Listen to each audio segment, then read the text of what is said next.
क्या तुमने कभी विशाल समुद्र को देखा है और सोचा है एक लहर कहां से शुरू होती है और कहां समाप्त होती है?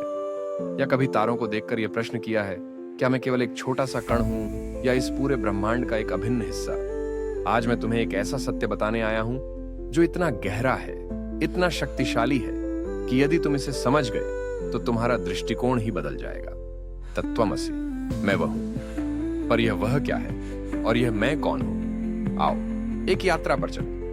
कल्पना करो, एक जल की बूंद आकाश से गिरती है और गंगा में मिल जाती है। गिरने से पहले वह सोचती है, मैं अलग हूं, मैं अकेली हूं। लेकिन जैसे ही वह गंगा से मिलती है, उसे अनुभव होता है, मैं कभी अलग नहीं थी, मैं तो स्वयं गंगा हूं। उसी प्रकार तुम स्वयं को एक सीमित व्यक्ति मानते हो, नाम, रूप और पहचान से बंधे हो। परंतु सत्य यह है कि तुम केवल यह शरीर नहीं हो, न ही यह मन।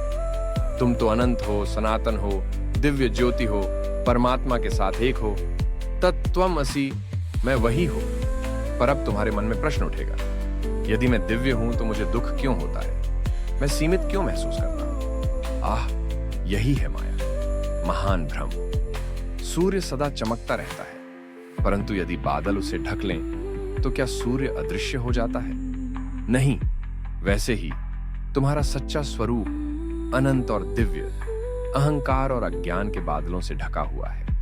लेकिन रहस्य यह है, जैसे ही तुम इस सत्य को पहचान लेते हो, भ्रम नष्ट हो जाता है। फिर तुम लहर नहीं रहते, तुम स्वयं पूरा समुद्र बन जाते हो। तो मैं तुमसे पूछता हूं, क्या तुम केवल एक बूंद बनकर जीना चाहते हो, भयभीत होकर, या फिर अपनी अनंतता को स्वीकार करोगे?